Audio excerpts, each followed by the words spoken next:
to what we presented yesterday with the case scenario. So when we're looking at the case scenarios, each table has a case scenario. And what we want you to do is, based on that case scenario as a group, depending on what your role is, we want you to write out, tell us how you would handle that situation based on the case management steps we gave you, as well as utilizing the booklet. Our presentation and the collaborative booklet. Yeah, the collaborative, yes, right there. Collaborative booklet.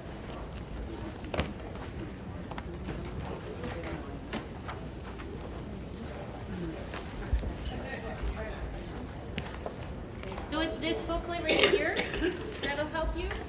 The case management steps are actually written also on the case scenario, just to kind of remind you, but they're in the presentation as well.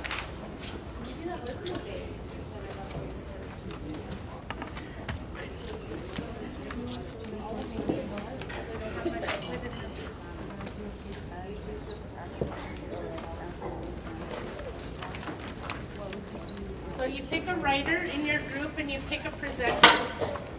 So your answer will be presented to everybody, and everybody has a different case scenario. So just to review, the case management steps that we presented on yesterday was supporting clients' rights. What is the purpose of meeting with your family? Collaboration, accountability, cultural competence, good practice, family strengths approach, and then using the family journey pathway. So how is all of that going to help you work with the family that you've been provided? So what we want you to do is, everybody's role at the table is different. So depending on what area you come from will help guide you in terms of how you would actually work with that family. So use your role and bring that to the table. So if you already have a wide variety of systems at your table, you kind of already have a network, right? So pretend you're that network for that family. How would you actually assist that family, and what could you bring to the table for them? So what we want you to do is read your case scenario at the table, and then come up with some ideas on how you could actually help that family, build up on their strengths, and then we're going to get you to report back, okay? So if you have questions or you want some other ideas, just let us know. Did he bring us paper? He hasn't brought us paper yet. Okay, so we're waiting for flip chart paper too. The other thing is, if are you ladies in this room? No? Okay. So we're just waiting for paper, so you can just write your notes down as you go, and then So right now you guys could just write your notes on the paper you have, and then once we get some flip chart paper, then we can flip chart in and have a bigger discussion on that case management process and what that would look like. All right, so you have, what time is it done?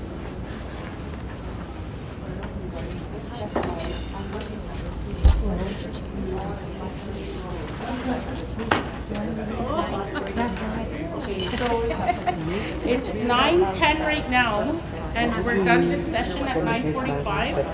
So 9:30, 20 minutes? So you have 20 minutes. Case management staff, client's rights, collaboration, accountability, cultural competency, good practice, family strengths, so those are case scenarios. So the senior case scenario, which would be Angel, which would change the size of the Angel has cerebral palsy and her mother, single parent requires assistance. And she is trying to work part-time and counsel with two other children.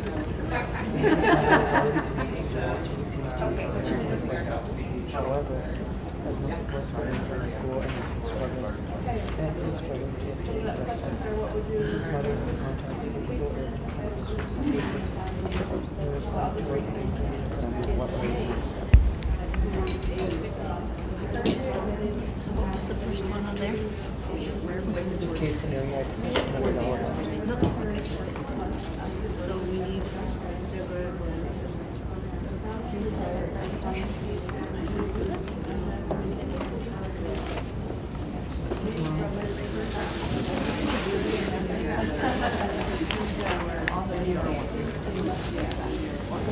So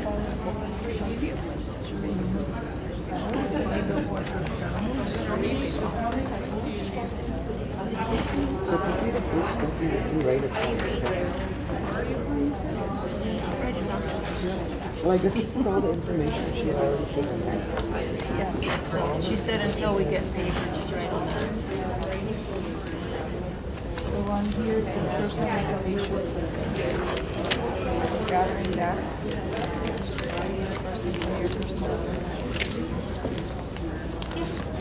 So the case manager would gather the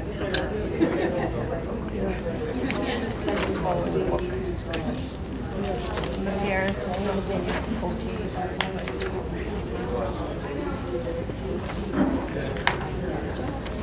Do you guys have questions? Does it make sense? It makes sense, yeah. Okay.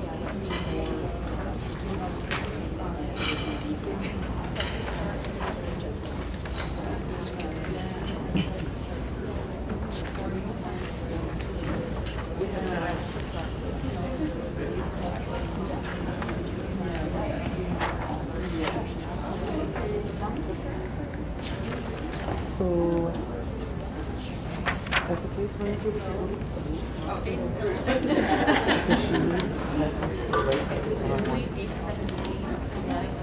That would be one step, yes. Your goals and objectives. She says the action plan here. So your goals would be, she's looking for support, she said. Support at school. Is she at home in the community? She's actually She's connected. She's in the city. in the city. She's a single parent child. So she's away from the community. So she's gone to Evo in terms of she's sent for assistance. When she registered for school, they must have set up some sort of plan to accommodate her. Throw a child like that into the classroom. There haven't gotten They struggle with that. yeah, The school should have started some sort of So after you gather the data, and then you would go to the action. But the other thing before that, I understand what you're saying, so you're looking for more supporting documentation from your OPs. Yeah. And your interview anybody that has anything to do with the case and see what you can do. I just looked up at the camera, I was right there. No, it's okay. And your and also from your school. And recently, was a couple of months back, Okay, so you have all the documentation from it. You review it? Review the documentation. I said, what's with this? I said, I thought you guys have all this money coming out of Jordan's from you're supposed to help your children. I said, so you're abandoning the children again? That's what you find out what's missing. Sure, of course, to move. Find the gaps. So that's still the hospital staff, and you know, it's so heartless. My daughter came Friday, and so many times on the phone for the long distance. So she's saying that she wants to support the girl, so she's struggling with breastfeeding. So that's one action plan or Direction, in the right direction. And you're telling her to give up her son. she's struggling to get support from the school. It's unreal. Supports from the school, for the school, from the school. First week respite, right? Yeah, So if you want to join us, we were doing case scenarios. support.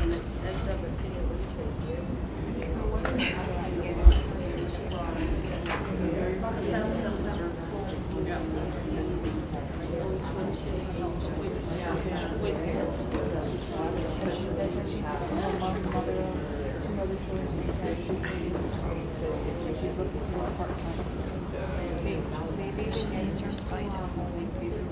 She needs a respite worker in the school to help with the school in case the school doesn't have money for days. So drugs and the whole person.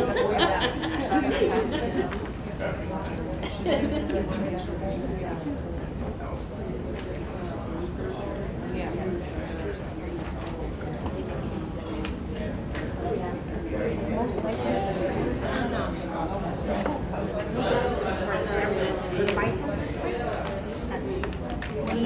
should have things in place, but sometimes they have so many crises they don't have enough. So Jordan's good filling the blanks there. So, even if it's say 4 hours a day or something like that. Help with the school. Because she's probably in a wheelchair.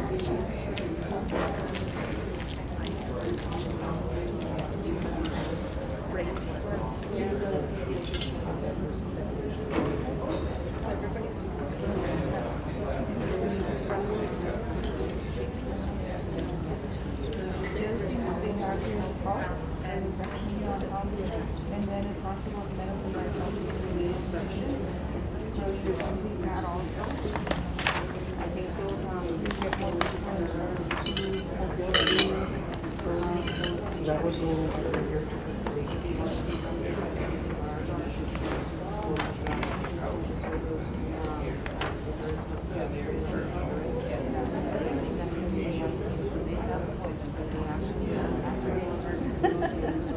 Just put an arrow on top. Is it a card?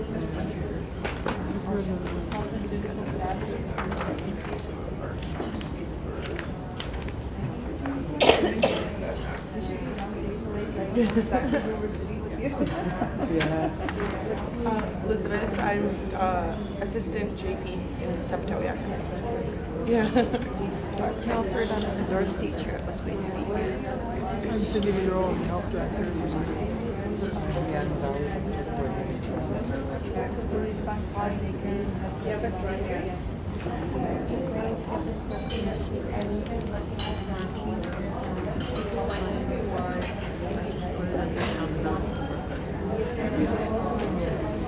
Just learning about this.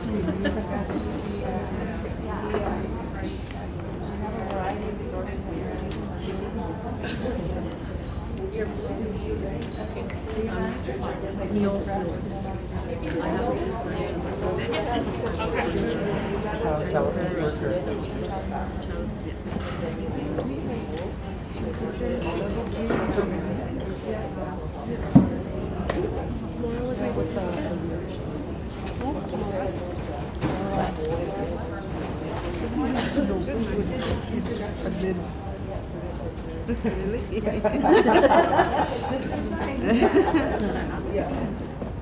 I'm Yvonne Mason. I'm from Wozney First Nation. I'm the case coordinator. Case manager. Case manager. No. Are you the case manager? no assistant coordinator. Who's the case manager? Karen Barker. Yeah. Yeah, we haven't met you guys yet. You guys are JP.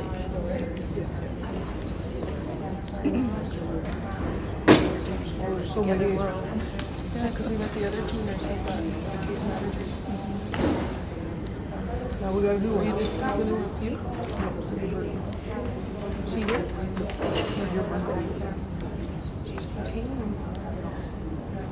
So she'll be ready.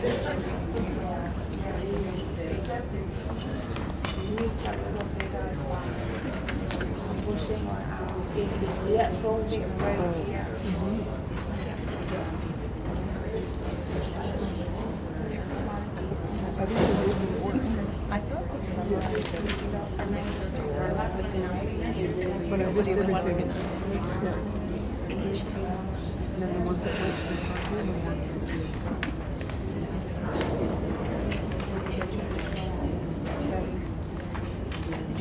We went through it. Yeah. it was very helpful.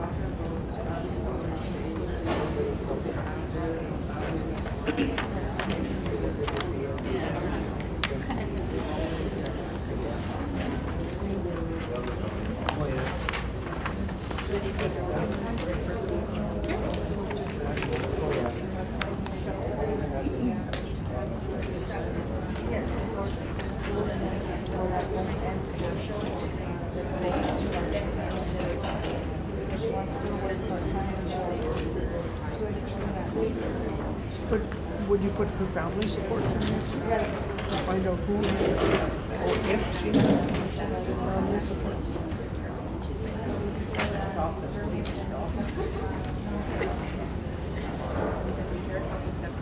guess you find that out when you find out this first part. Personal information.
On page 12, that would be your action plan.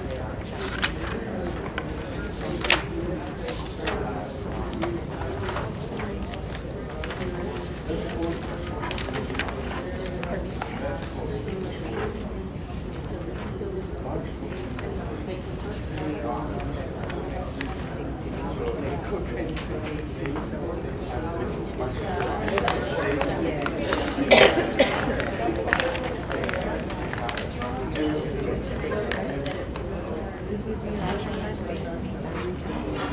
So name the child's strengths, name the child's parent strengths, name the child's needs, support services to meet the child's needs. Yeah. So we need to draw that all out.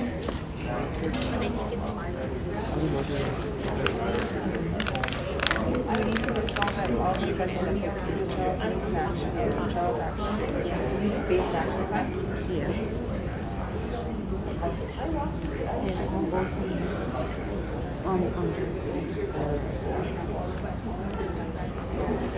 How do you need some goals, what you're trying to do, and action, who will deliver, and who will complete it.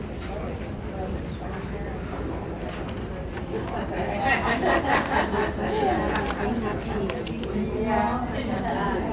Needs respect.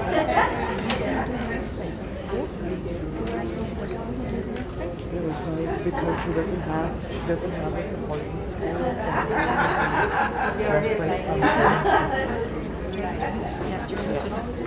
School takes a long time. They do get you their information early. Hours don't have respite at the school. The school doesn't provide respite. Yes. Well, in the school, yeah. Yeah. And you have to ask them to, Yeah. if you want to bring some a respite, like a worker in the school, you ask because they have policies where you can't just Put go somebody in there, there. go in there and do their work for them. You have to ask permission. You can't duplicate what the school's already provided. Because I Supposed got to be that for that. provided. What about mobility? Saying about changes from this is very stressful for the mother to ask us to ride from home to school because she's a single mother. Well, school already provides kids with disabilities to get to school. In our school anyway. But I think in here she wasn't getting that. Yeah. Asking for mobility, asking for services and connections.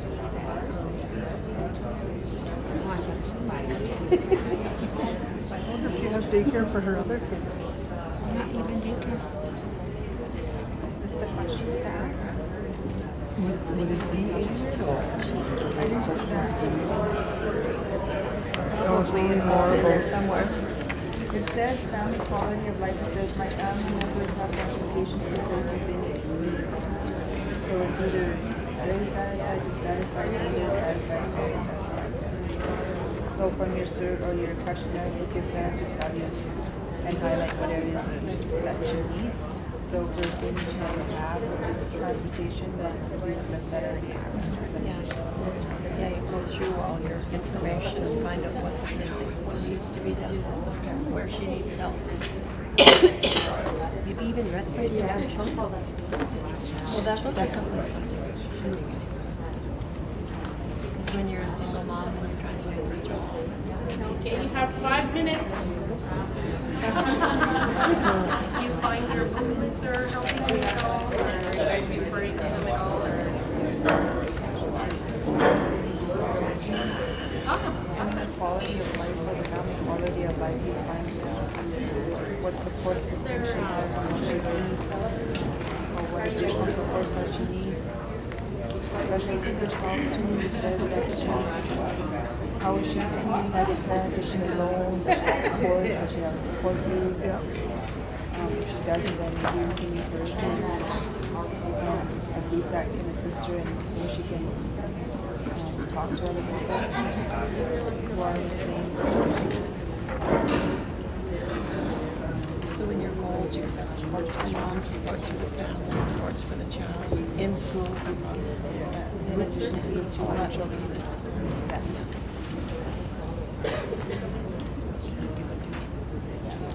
Where we would get access to those supports. Would be for those supports, for instance, for daycare, for daycare, if we need transportation. The case manager would have to talk to the education and see whether they provide a handicap bus to drive her to school. And if it's not provided, the insurance can step in.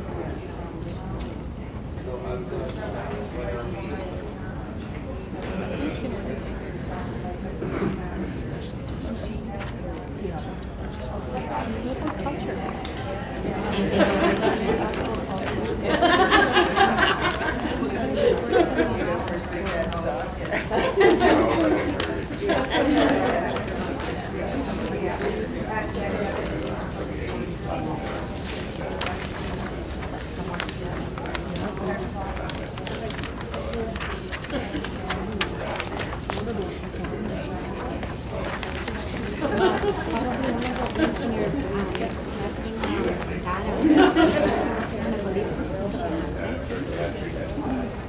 Christianity, and then you support her with Christianity.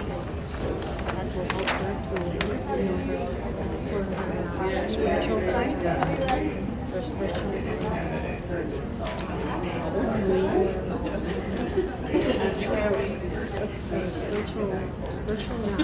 spirituality, going into space, referring her to traditionalist. Finding one for her.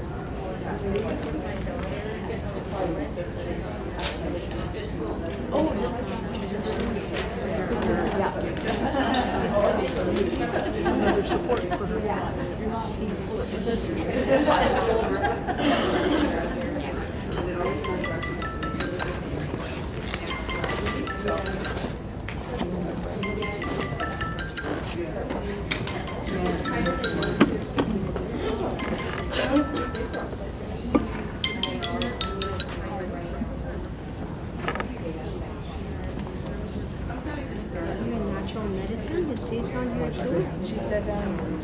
spiritual assistance to find, if needed though, that's if she needs it, like if she practices her Christianity or be it.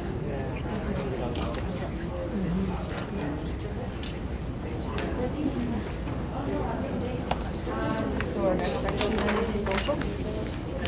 One of the things is you're probably not going to get through the whole booklet, but it's just to give you an idea of how to utilize it. So it's 9:30 now. If we can get somebody from, for you to designate in your group to kind of present what you found. So who wants to go first?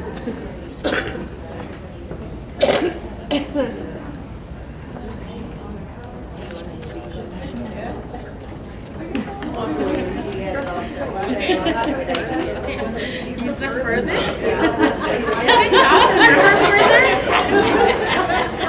Okay, so we have a volunteer. So when you volunteer, he got voluntold because he's the only male. Let us know where you're from and what your job is.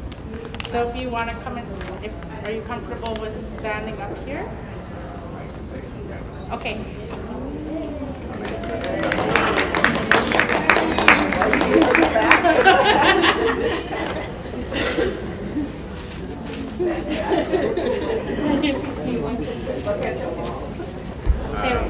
My name is Dwayne Kelly. I come from Matthias Bloom Cree Nation, also known as Pactawagan. I'm the Jordan's principal case manager there. I'm also an LPN. I've been an LPN for probably 13 years.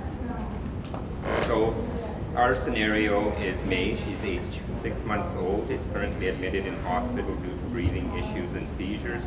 May returned home with her parents. The family resides in a flying community and has been in the city for 3 months. May's brother is currently staying with his parental grandparents and has not seen his parents since they left with May 3 months ago. The family has no supports in the city and is feeling overwhelmed, stressed, isolated, and as they have no voice when it comes to hospital staff. The family would like to go home for a visit to see their son and family, however, are unable to leave May. The social worker in the hospital has recommended that the family reach out to the Eagle Urban Transition Center for support and has agreed to call with them.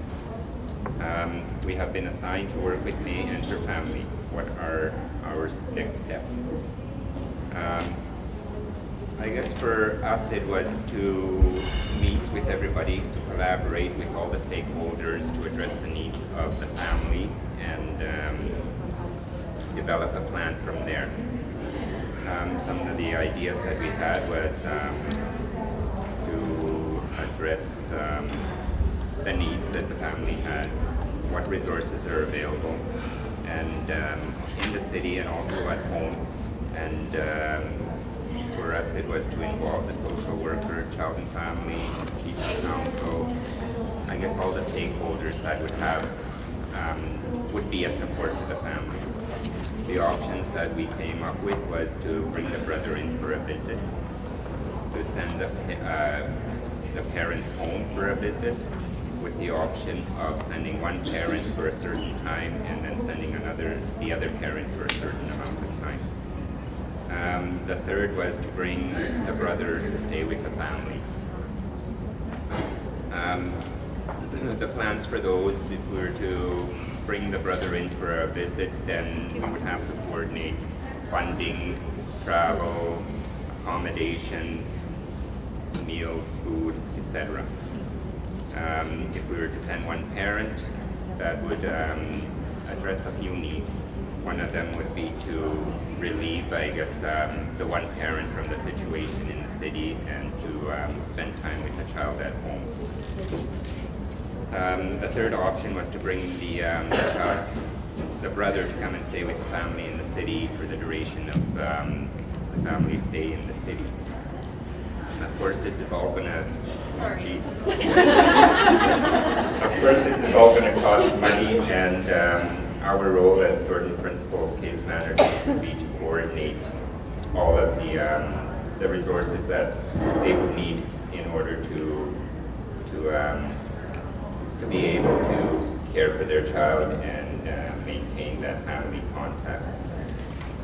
So those would be the options. I'm expecting that the family would choose one of those options, whatever is suitable to them.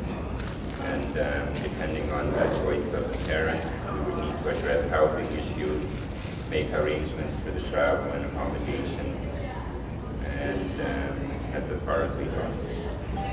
Thank you.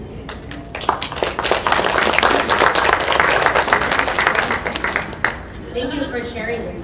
So there was a couple questions at the end of your case scenario. So what tools or guidelines do you use now? So for those of you sitting at this table, was any of the case management process and things in the book new to you? Or is it stuff you already use? Yeah. Do you think the information in terms of the case management process and the book for the child is useful or would be practical?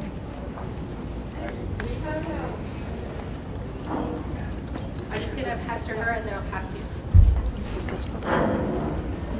One of the things that I wondered about in this and what I found in working is even if you're like some of these forms are completed or when the parent comes to have their child registered in the program. And one of the things I observed with the parents is they don't like lots of forms to complete. And, you know, like some of these, and even in our community, I didn't include as part of the assessment for that particular reason. And if they feel that they're coming somewhere and they've got to sit there and fill out forms after forms after forms, it kind of keeps them away, and which defeats the purpose of getting the child registered. Yeah. One of the things with this booklet is you can change it however you want. The electronic version is going out to you. One of the best things to do is have the parents fill that out. You know, yeah. But yeah, I understand that, but some of them are checks. I always say checks are easier than writing an assessment. I supervise Vivian in our job, so she just gave me an evil eye about a form. Because in child welfare we have forms. Form, like hundreds. So I understand that. But it's also very easy to use this. So to me, I find it helpful because, you know, I work in child welfare. But for you, it's just a guide, you know, and it's helpful, I think. But I know how families are, and they're like, I don't want to sign anything. I don't want to do anything. Just tell me what I need to do. Yeah, tell me what I need to do. Right. So the other option when you're actually looking at this booklet and you see all of these surveys, a lot of times what I find is surveys takes away from that relationship building, right? So you should be like, the other option is not having the family fill it out, but you actually sitting down with that family, building that relationship with them, having those conversations, right?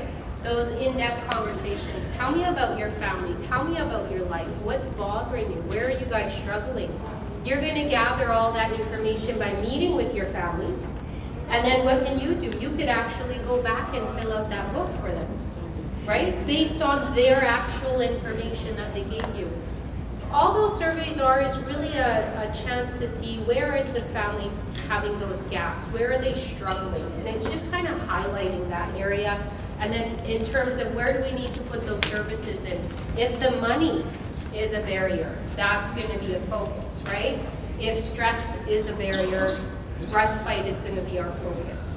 And so on and so forth. If they have no supports because they have no family in the city, that's going to be our focus. How can we get this family wrapped around with supports in a city they have no idea about, right? So it really is just to help you focus that. How you fill it out is something I like to say is be creative and think outside the box, right? Because you're going to get to know that family really, really well. You're going to build that relationship. And maybe going back even 3 or 4 times to finish the surveys might work, right? Maybe you do one every meeting with that family. It doesn't have to be all done at once. The most important information in there that should be filled out right away is the medical information, the resource information, those contact names and numbers, right?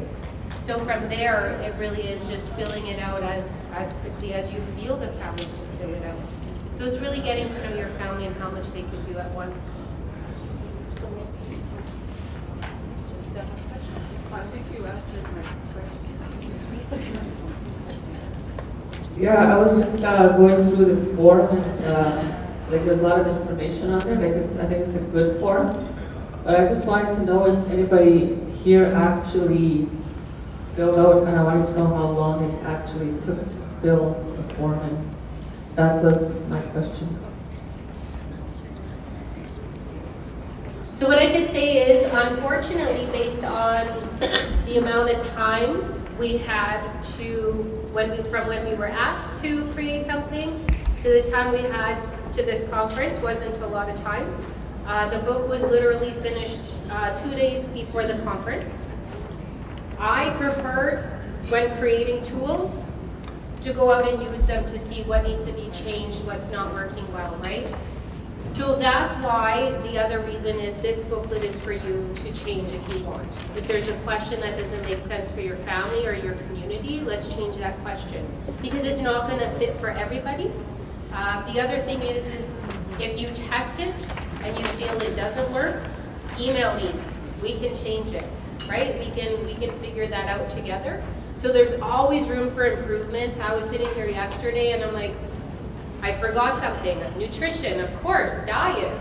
Diet is huge for our kids who have medical needs, right? But I was so focused on making sure I had all these other sections that the little things get away from you. So just sitting here and working with you guys is going to help us make it better, right? So we'll have time to do one more, and okay. Then, because it's supposed to be 9:45 to 10 is break, and then we go into another session after. Okay. So, which table would like to offer to do their case scenario? Okay.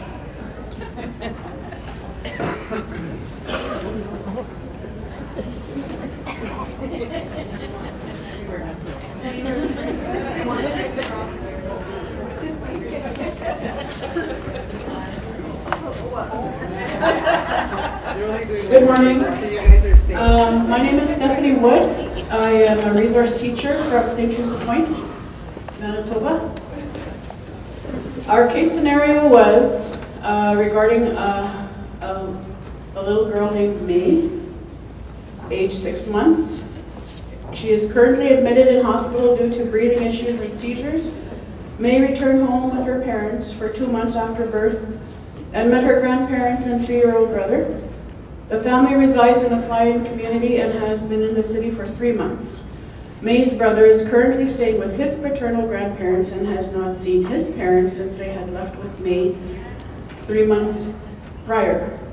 The family has no supports in the city and of course are feeling overwhelmed, stressed, isolated, and as if they have no voice when it comes to hospital staff. The family would like to go home for a visit to see their son and family, however they are unable to leave May. The social worker in the hospital has recommended that the family reach out to the Eagle Urban Transition Center for support and has agreed to call with them. You have been assigned to work with May and her family. What are your next steps? So our group, we're lucky because we work from many different fields. One of the things that we talked about was when we talk about the approach to certain families that are faced with having to stay in the city, we talked about the realities of some of our own personal experiences, especially in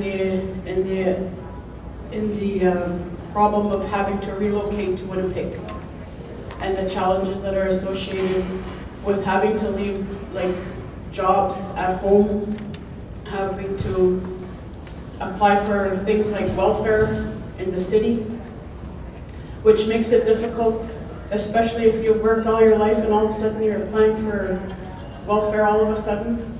Provincial welfare doesn't, or city welfare doesn't make it very easy for you in that case, especially if you're employable. And even with EI, I know for a fact that you cannot claim EI benefits if one of your family members gets sick. And also we talked about things that needed to be addressed, like for instance the three-year-old little boy. What if he is wanting to start Head Start, or we have to think about his emotional wellness as well, what kind of supports is there. And we also talked about the challenge of having to deal with each case by case as a unique and separate and important job for everybody involved. And talk about a lot of things. What else did we say? Oh, another thing. One of the things that we talked about as well is for the parents of the children that are sick that have to come to the city, there should be like a handbook or some kind of resource, something tangible, you know, that says, or and maybe a page where there's a whole bunch of business cards shoved in there, you know, for resources for these parents that come into the city. Because one of the things as a teacher, one of the things that I've learned, and we agreed with that in all of our work, is communication is so key to developing anything, to moving forward in anything.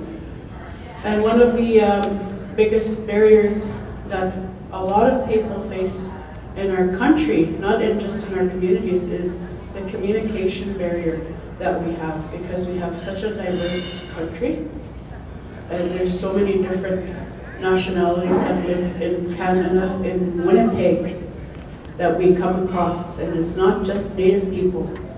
It's also, I've seen people, Caucasian people come to the reserve and experience language barriers right there.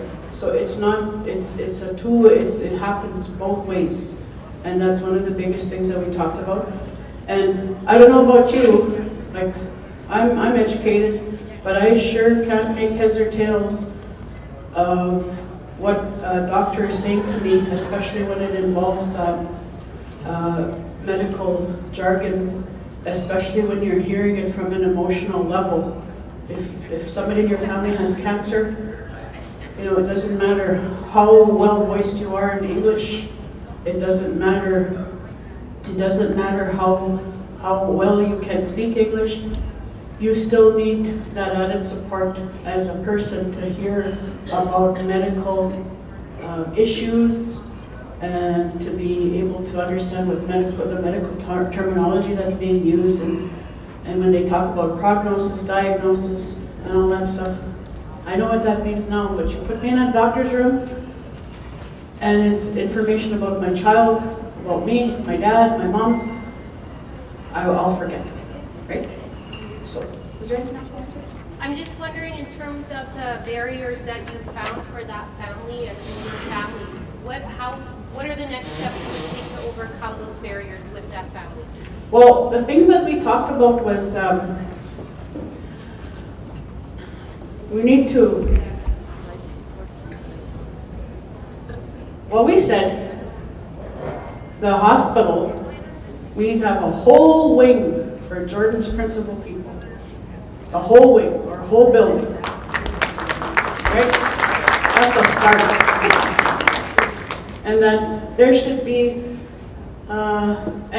there should be people that work in the hospital to help them through the transitions. And we talked about those people that work as translators. They're very limited in what they can do. And they're put there for a reason too. They're put there so the government can cover their butts. And there's other people that are put in place for the government. You say, well, we took care of that, right? And I'm going to say something that I said to our group as a note, because when we talk about the things that need to happen, you know, we should take a look at our past too, our history of how things have happened. You know, when I was in, I believe it was in grade 4, our community went under local control, okay? We were not prepared. We didn't have Native teachers, we didn't have Native administrators, we didn't have Native resource teachers. The government said, you know what? They want self-government, just give it, let them. So they gave us local control of education. And I've been teaching for 20 years. I'd like to say that we're getting on our feet, but you know what? A lot of damage has been done, and our education system has suffered. The education of our people have suffered. And then when they went to the devolution of the child welfare system, were we prepared for that? Were we prepared with all the social workers that we needed and all the advocacy people that we needed? Were we prepared to take over our own child welfare systems? I don't think so. And I'm not saying anything.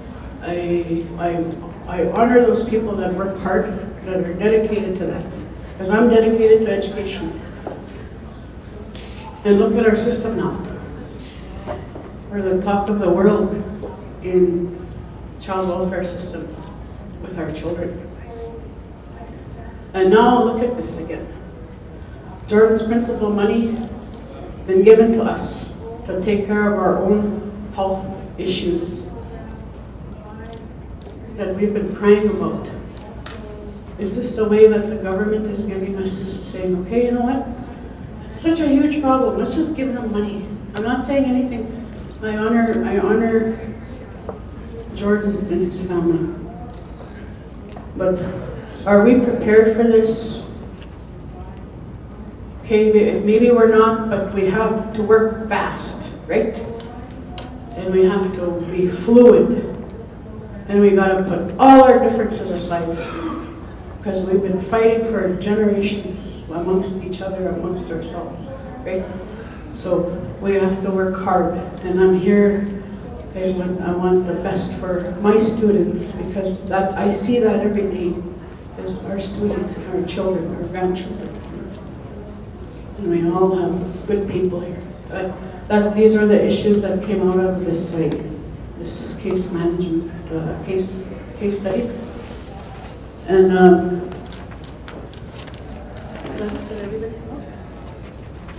okay, that's it. I'll talk after. Thank you. You know, like I said, I've been in child welfare for going into my 19th year, and I welcome that, because when AGI and devolution came in, I was there already, and it was like they put the cart before the horse all the time, and they said, okay, here's your cases, you guys deal with it, with no resources, with nothing. So, I mean, I totally understand. And JPI yesterday actually was the 10th anniversary of introducing JPI. So, in saying that, you know, that's why we're here. You know, we want to help. Everybody wants to help, you know, our children. Because in child welfare, I remember back in the day, we used to sign BPAs and used to bring kids into care to help them, because they didn't have the resources. And then we'd have to bring them to Winnipeg because there was nothing in the community. So I understand that.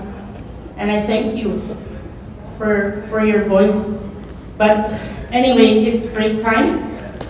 It was break time 10 minutes ago. So I think you only get a 5-minute break at this point. And you know, I hope you take the book back, and I hope you use it, and thank you.